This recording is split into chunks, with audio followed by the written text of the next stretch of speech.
টেম্পু চালায় একটা মানুষ সকাল সন্ধ্যা ইনকাম করে, তার থাকার জায়গা পর্যন্ত মেসে এসে থাকতেছে। একটা রিক্সাওয়ালা রাস্তার পাশে যিনি হচ্ছেন টঙের দোকানের চা বিক্রি করতেছেন, কত কষ্ট করে কয়টা টাকা ইনকাম করতেছেন, আর এই চান্দাবাজরা সেখানে গিয়াও 200 টাকা নিয়ে আসতেছে। চোখের পানি মানুষের পরে অভিশাপ হয়ে এদেরকে ধ্বংস করে ছাড়বে। আওয়ামী লীগকে ধ্বংস করে ছাড়ছে না?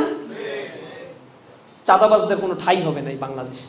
টেন্ডারবাজি, চাঁদাবাজি, লুটপাট করে এই স্বাধীন বাংলাদেশে 50 বছরে যতটুকু আগানোর কথা ছিল, টেনে টেনে শকুনের মতো টেনে টেনে টেনে টেনে নিয়ে গেছে। এরা দেশকে আগাইতে দিতে চায় না, বারবার ওই 70, 72, 80 এদিকে চলে যাবে। একটা জাতি পিছনের দিকে গেলে কখনো আগায়? জাতি তো আগাবে সামনের দিকে। পৃথিবীতে তো অনেক দেশ এরকম স্বাধীনতা অর্জন করেছে, ভিয়েতনাম করেছে, সিঙ্গাপুর করেছে, হংকং করেছে, তাইওয়ান করেছে, মালয়েশিয়া করেছে, চায়না করেছে। কোন দেশ স্বাধীনতা অর্জন করে নাই পৃথিবীতে? কলোনি থেকে যারাই মুক্ত হয়েছে শত শত এই দেশগুলো, তারা সবসময় সামনের দিকে এগিয়ে গেছে। নগদ নিয়ে এলো হার না মানা হার অফার। সর্বনিম্ন 10,000 টাকা রেমিটেন্স নগদে পাঠালে থাকছে স্বর্ণের হার জেতার সুযোগ। খালি সার্টিফিকেট নিয়ে বসে থাকলে চাকরি যেমন হয় না, যোগ্যতা লাগে, তেমনি ভাবে কর্মী হয়ে জান্নাতে যাওয়া যাবে না। কর্মীর কাজটা করতে হবে।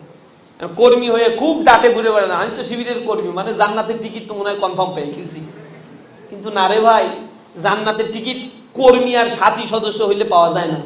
জামাত আর শিবির করলেই জান্নাতের টিকিট পাওয়া যায় না। কাজের মাধ্যমে জান্নাতের টিকিট নিশ্চিত করতে হয়। আদর্শকে কখনো মুছে দেওয়া যায় না।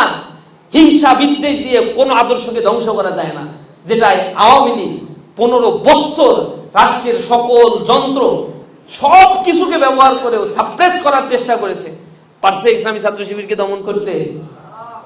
বাংলাদেশের যে ক্যাম্পাসে আমরা চ্যালেঞ্জ দিয়েছি, ইনশাআল্লাহ যে ক্যাম্পাসেই ছাত্র সংসদ নির্বাচন হবে, ইসলামী ছাত্র শিবির দাঁড়াবে, ইনশাআল্লাহ পূর্ণ প্যানেলে জিতে আসার সক্ষমতা ইসলামী ছাত্র শিবিরে আল্লাহ রাব্বুল আলামিন দিয়েছেন। এটা এমনি এমনি হয় নাই, আমাদের ত্যাগের বিনিময়ে, শহীদের রক্তের বিনিময়ে। আমাদের ভাইয়েরা কাজ করেছেন, জেল জুলুমের শিকার হয়েছেন, হাজার হাজার মামলা, 10,000 মামলা দেওয়া হয়েছে।